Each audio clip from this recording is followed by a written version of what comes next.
随着我国疫情加剧，医疗系统濒临崩溃，卫生部早前下令，第一和第二级的轻微症状新冠肺炎病患在家隔离治疗。在这个非常时期，如果您有亲友居家隔离，您知道有哪些事项呢是需要特别注意的吗？槟城中央医院传染病控制单位主任曹定思医生接受本台访问时就表示，隔离期间呢，要是出现高烧不退、严重咳嗽，就必须立刻入院。至于上了年纪或患有其他疾病，例如糖尿病或者高血压的人，也不适合居家隔离。更多详情，我们来看报道。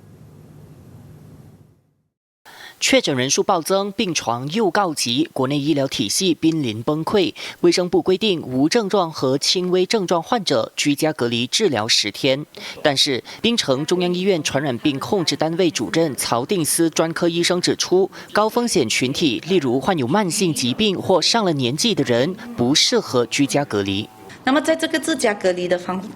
法里面呢，那些多过50岁的，或者是超过60岁的。或者是其他的病人，比如说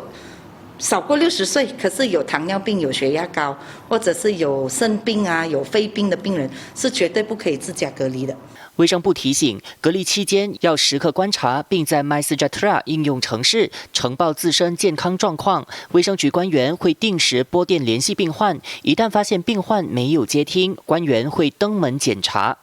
谈到症状方面，一些特定情况，例如连续2天高烧不退、上吐下泻、严重咳嗽或晕眩，就必须注意了。医生建议马上联系邻近的卫生局安排入院。就是说，从睡觉起来他会觉得很晕，好像是要晕倒这么样子的情况，或者是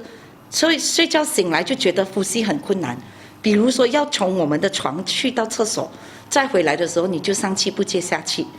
或者是一直咳到不停，就是说早上咳到下午，咳到有些时候肌肉你的肺部疼痛，或者是咳出血出来，这些都是很危险的象征。接下来是所有居家隔离患者关注的问题，他们是否可以获得药物？医生表示，目前全球还没有治疗新冠肺炎的药物。如果我们是在医院隔离的话，我们也是没有什么药物的，没有什么药物，只是symptomatic 的意思就是说，他头痛我们就会给止痛药片，他发烧退烧药片，有呕吐止呕药片。有泻肚子就是止泻药片，